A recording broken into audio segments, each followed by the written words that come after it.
Hi there, this is Alyssa from Unbusy, where I teach you how to simplify your home, create routines that work for you as a work at home mom, and uplevel your work from home mindset. You're in for a treat today because this is actually a live coaching call. Callie is a mom of two young kids, currently living in a tiny apartment in Germany. On this call, we're going to map out a plan for her to figure out some age appropriate chores for her kids, plus how to get her kids to consistently do them. And if you want a call just like this, but tailored to you and your problems, fill out the quick application in the link below to get started working with me, because I want you to be an amazing work at home mom and actually be able to get everything done.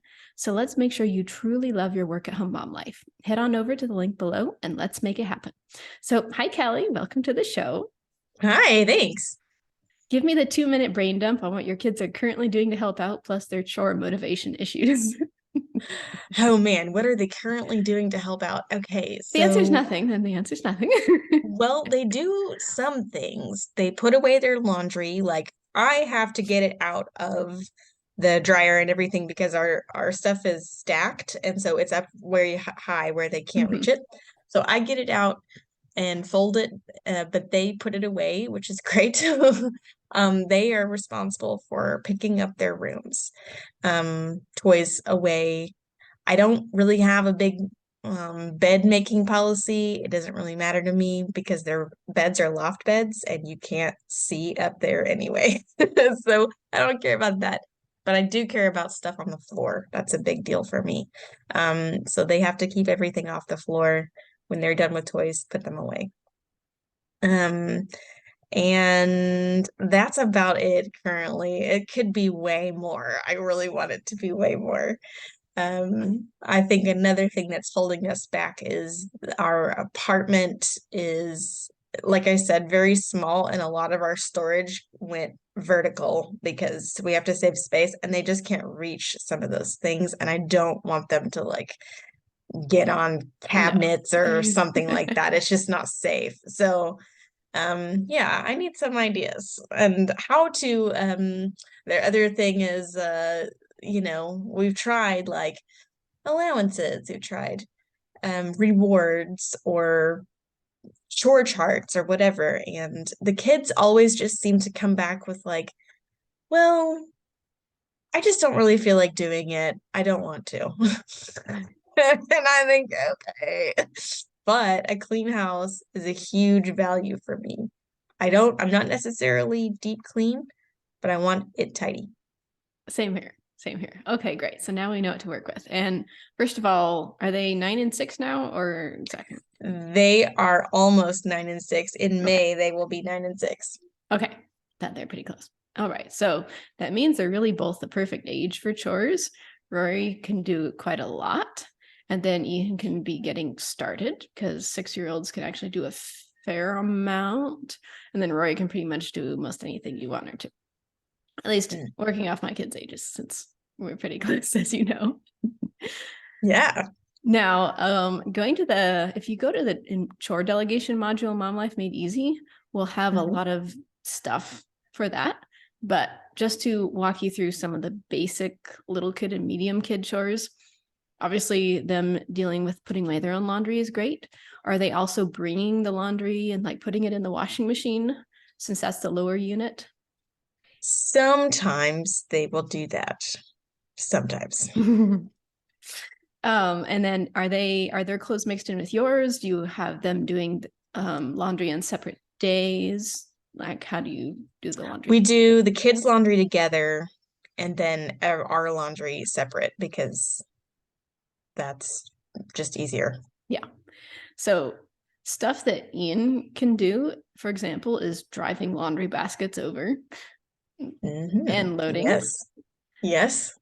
and driving them to the proper person's room if you once you've gotten it down from the dryer and being like, here's your stuff. That's a good idea. I like the way you're saying driving. You will be very Well, excited about driving anything. that's because my boys only drive it. So That's smart. yeah. Um, so yes, you can also have them doing other people's laundry in the sense of the driving to and fro. I mean, there's no particular reason since you are moving it to the dryer, so you're taking out anything that's delicate. and everything, if everything's in there, there's no reason why they cannot help out for that part. So like thinking beyond their own, your room upkeep, and you brush your own teeth and you bring your own dishes, like what can you do for the house? Especially since, as you said, a lot of the storage is vertical. So we may have to shift it to every chore that is kid appropriate, that does not require climbing on cabinets, you guys get, even if it's not your own stuff you're picking up, because mommy and daddy are doing this, this, and this for you because you're not tall enough yet. That's good reasoning. I like that. That will resonate with them, I think. Yeah, in case you have some logic-minded kids. Yes, both of them. Oh my gosh. Mm-hmm. Okay. Yeah. So what are they doing in the kitchen? Or nothing really? So we were having them load their dishes into the dishwasher because it's an area that they can reach easily. However, Jacob is very particular about how the dishes go in the dishwasher. And so we never really landed on a happy place there. They can load they can load their silverware. That's the easiest drawer. That's the easiest one to do. But then Jacob is kind of particular about bowls specifically. So that kind of sometimes they just end up on the cabinet, but they could at least be putting the silverware in the rack. Mm-hmm. Is that something Jacob would be willing to do the teaching and follow through with? No, you place it here, or do you think he would rather they just brought their dirty bowls over and set them on the counter right there conveniently for him to deal with? I think he could probably teach them. I think he probably could. Okay, because then that way you don't have to do it and you're handing it Yeah. off and it's getting done by someone other than you and eventually not him either, which would be good. Yes. Are they doing any of the unloading? Like if can they reach the silverware drawer to put away? The only drawer they could reach to put away is the silverware drawer. So I could have them do that, Yeah. but I have to do everything else. The rest is very tall. I know there is that issue, but go ahead and have them do the silverware drawer, and you could alternate days, or if you find they work really well through teens, you can say this person does it for this meal or that meal, or you just plain old give a chore. You know, if you find Rory's doing more stuff than Ian, then you say, okay, Ian, you get the silverware drawer to sort of make up for it. I mean, just kind of see. Yeah. All right. And then do you ever have food prepping things that like, here, I need you to scrub potatoes and celery or table knife chop Yes. things? The potatoes, that is a big one. We eat a lot of potatoes in Germany, and they come in bags that are like covered in dirt. So that is a big chore. Okay, since that is definitely something, depending on how much Ian likes dirt and scrubbing, he might or might not go for, but Roy for sure would be old enough to do a good job scrubbing. Yeah, You could she just could. play around with who likes it and who learns how to do it well.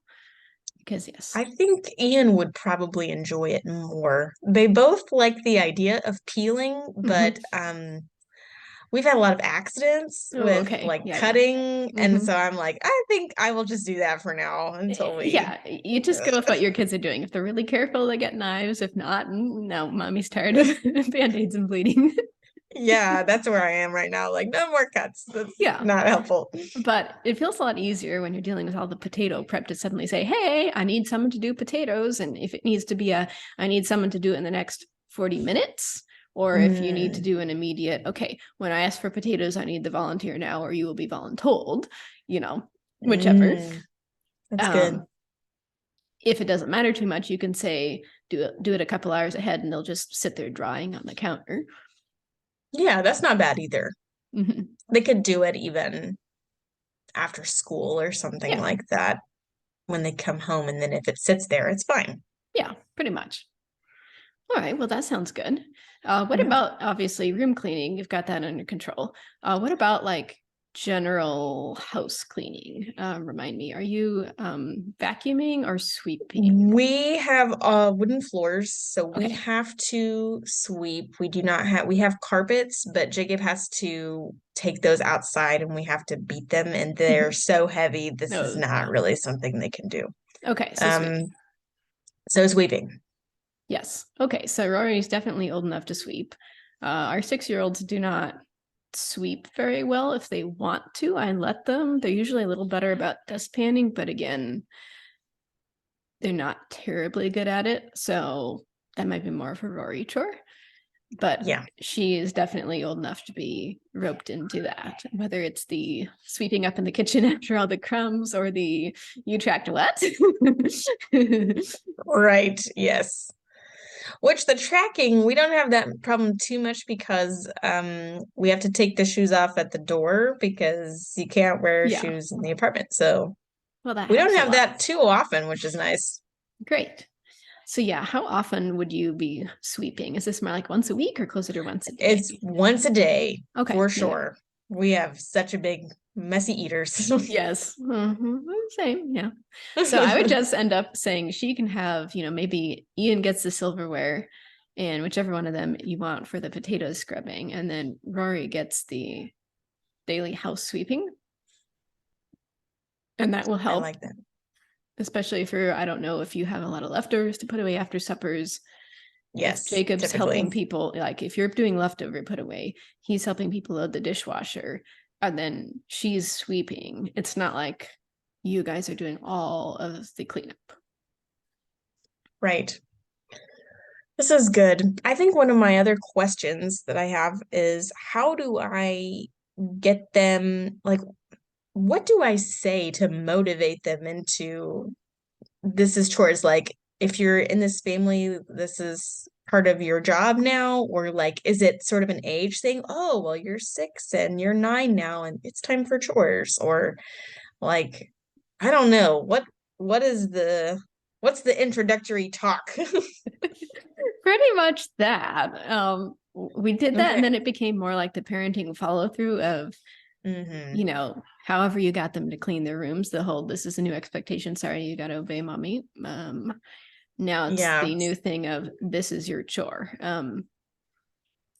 Our 9-year-old doesn't always remember to do his kitchen chore. So if he doesn't remember, I'm like, okay, it's okay. He's only 9.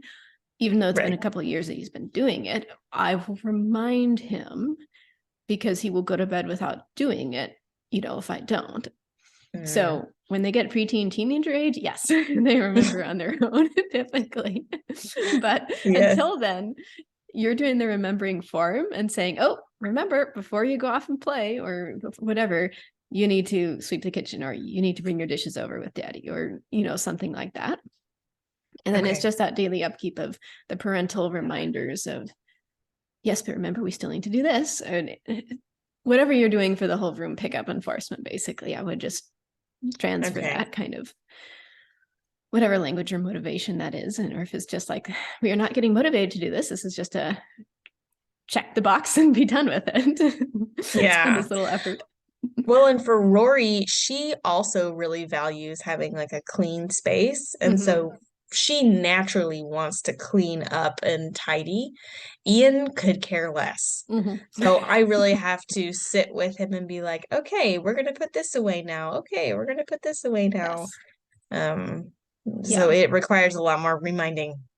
Yeah. Our 6-year-old took a fair while before he would be able to independently do room pickup type stuff. And then he decided he might like it if he's in the right mood and he can banish everyone else and do it on his own. Or if he can pick which share of the room since he has a shared room. But it definitely Yeah. helps when they are naturally tidy. That's a good thing. Yeah, that makes a huge difference. Yes. Other things we've used for chore motivation is we have tried the if you get done by X PM, we can have time to go to the park or that Mm, sort of a thing. So if there's a kind of the light will be gone by this time. So if you're done before then, we have time. Then it's on them how speedily they do it. It's not you just saying, well, please hurry up and do it because the faster it's done, the better I like it. You're giving right, them a right. motivation. It depends if you guys do a lot of walks or park outings. So that may work best if it's a more frequent thing. We can't do it in the winter Yeah. because the sun goes down at like 4:30. Yeah. But then we could do it in the spring and summer. Mm-hmm. Yep. And then if you have something different you do in the winter that's more indoors, any Yeah, hot chocolate or family movie nights or whatever, the whole we'll pull this right. out if it's done by X time because you're going to bed at this time and you have to still brush your teeth or, that kind of a thing. Right, right. The That's a good other idea. thing you can do is almost like the reverse allowance method. So if they're getting some money, apparently it's a psychological brain trick that we do not like giving up money we already have. So if you fine them for not doing the chore or not keeping the room clean, so you can be like sitting there saying, here's your nickel, here's your room cleanup thing. But then you turn around and you come in the next day and you're like, oh, you didn't pick it up. Give me back that nickel. It has more of an effect than just saying, oh, you didn't clean your room this week, no money for you. You're actively making them hand When you over have stuff to, from the piggy bank. I see. Man, yeah, especially Ian, that would be Some kids, it's devastating. really, really motivating. The other thing we've done is if someone is like, but I don't want to do my chore. And if you feel like you really can't handle it, you say, oh, okay. Oh, so other kid, would you like to earn that amount of money? Oh, yeah, yes. And then the first kid immediately is like, wait, let me have my chore back. I'm not giving my sibling money. I see. That is a good idea. It works Because really well Rory with the would money take that up. motivated ones. Yeah. Yeah. Provided Rory is willing to earn money off of Ian's chores. If she could care less, it won't work as well to do the sibling version, but at least the give me money back if you don't do your stuff, or if you do a terrible job at it. Yes, that's the one that I frequently run into, doing the terrible job at it. Then I think, okay, how do I? But this is a good idea. The offering the other one a chance to do the job. Especially, I think Ian would be very affected by that. You're like, well, okay, we could try to motivate the person slumping and grumping around the kitchen for 20 minutes, or we could just say, okay, that's your choice. Do you want to do the thing? Oh, yeah, maybe. Yeah, no, I think that'd be highly motivating. And they're still That's grumpy, good. but they immediately go and do the chore. So, Yes. which is what you want in the first place. Right. That's good. Yeah. Okay, let's see. And then later on, the second question you asked was dealing with kids who won't pare down. So I can definitely Yes. understand where you're coming from, because when I was Rory's age, I kept every single card or paper my friends ever gave me. So I had bins and bins of these things. Yes. So here's what I do with my kids, and let's see if it works for you. When they're about Ian's age, I give them a magazine folder and say, this is your special papers box. And then I give them, I don't know, like a double size shoe box, just like an Amazon box, some random container you've got laying around the house, and say, this is your toy, two things that are too big, craft projects that are too big to be a paper that goes flat. So you have two things, one's for papers, one's for large items. You, the parent, choose the size. That way it's not spreading, all over their desk. On the flip side, having a box, even if it's a bigger than 12 by 12 inch box, is probably not bad. And then the rule is, if stuff is falling over the sides and you have to really carefully heap it to make it stay in, you have too much and we're gonna have to sit down and go through it. That's good. So you make the box be the bad guy and the box is the limit, and as opposed to you. The box is the bad guy. I like this idea. Because right now it kind of just sits in a corner on the side of their desks and then it just like falls off. But if we had a container, that is a good idea. Yeah. And then someone like Rory may choose to naturally go through her box whenever it gets too full. Someone like Ian may need help to go through when it gets too full. But you can do a thing like, okay, well, can we take a picture on the phone if that's some artwork thing you really like before we get rid of it? And it's showing them that you're picking the favorites, and eventually with time, sometimes things drop to the bottom and it's the least favorite, and we enjoyed it for a while. And I'm not saying you can't keep what your friends give you, just we don't have the space. Look, this is a small apartment. We chose to live in Germany. Right. This is what we're dealing with. Right, yeah. Well, and I think too, Rory really is very sentimental and she enjoys the process of going through the pile and seeing like, oh, this friend gave me this, or oh, I made this with this friend. And I might think, well, that's really good, but I think maybe we can pick like our greatest hits or something and figure out what those are. Yeah. And if you really have to, You could make the special album on your phone, or even print them out if you had to and stash them in the special papers box and be like, look, here's the photographic evidence of all those special projects. If that would take up less space, depending on if she's more papers or bigger 3D more things. papers. Because papers, you can cram a lot in. Yeah, for sure. Ian is more of a project guy, so things with toilet paper rolls and pom-poms and stuff like that. Yeah. So yeah, making the space be the limit has really worked a lot better for us. And then when the space is too full, we're like, okay, well, is there a toilet paper tube that got kind of crushed? Do you want to get rid of that one? And he sits there and hums and haws, and he's like, no, I'm not going to get rid of any of those this time, but I will get rid of this one. Like, great, okay, you chose. That's the idea. Yeah. I just don't, because I think like you're saying, making the box be that guy, I think it's frequently like, oh, mom's making us get rid of stuff again, and it's like, well, this is just the law of nature. We only have so much area and then we run out. And then Ian's frequently is like, well, what if we just had more? What if we get like another box, or what if we get like another shelf? And I'm like, that's not how this works. Yeah. And one thing that helped me when I was Rory's age was I didn't necessarily want to let go of things because I knew that meant they were going to the trash. I preferred to give them. I don't know how much she gives in terms of papers and art to her friends, but if you encourage it as absolutely, that's beautiful, now let's give it to a good home, it is now a gesture of your affection for that person. Like, this can go two ways: you receive and you give. Yeah, that's really good. I like that, especially with she and her friends really like making bracelets, those loom band bracelet things. And we have like a mountain of those, and they all have special meaning. And I keep encouraging her, let's give them away, maybe. Yeah, or stash some when you come back to the US. Like, this is your personal thing of anybody you meet you want to give stuff to when we go back. Like, bring really along smart. A couple dozen, and you can just be like, here you go, I made this. And she can explain all the special meanings, and everyone will be really absolutely. impressed. Yes, that's an excellent idea. I like that. Great. Well, was there another question you'd like to dive into? Okay, I have one more question on allowance type stuff.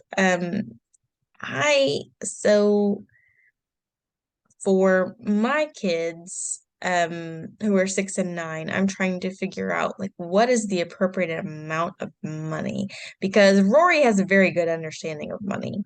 She is almost in 4th grade, like she knows how money works and everything, but Ian has zero clue how money works. And so I'm like, but they can see that if they get different amounts, it's not really fair. Or it doesn't seem fair. And so I'm trying to figure out how to explain this mostly to Ian, if you have any ideas about that. What we ended up doing was basically big kids and little kids, and Rory gets to be a big kid. So in our house, the big kids all get approximately the same amount of money because they understand money. The little kids don't. They get like the bare minimum amount of money, so they feel like they are getting stuff to be like the big kids. And then what helps a little bit is then I tie the money to specific chores. Like, let's count up how many chores you're doing, and then whatever denomination you're choosing, whether that's pennies, quarters, dollars, whatever, you get one of each for each chore. And then, especially if Rory's doing more than Ian because she's older, taller, more capable, whatever, you have a logical reason to then explain why so-and-so is getting more money than you are. And you can also say, and when you are that age, you will learn how to do all those things. Therefore, you will get the same amount of money, Yeah, that's good. That's good. He often just gets stuck on, why am I not bigger? And I'm like, oh, don't worry, it's coming. Yes. That's really good. Thank you. You're welcome. I'll think about that some more. And two, it's been really tricky because I know how much I would pay them in dollars, but I have to think about how I would do it in euros, and the worth of everything is a little bit different, and what you can buy with a euro is different than a dollar, but it takes some research. Yes. I think the other thing we're working on is spending. Like, Rory will have, modeling clay she wants to buy.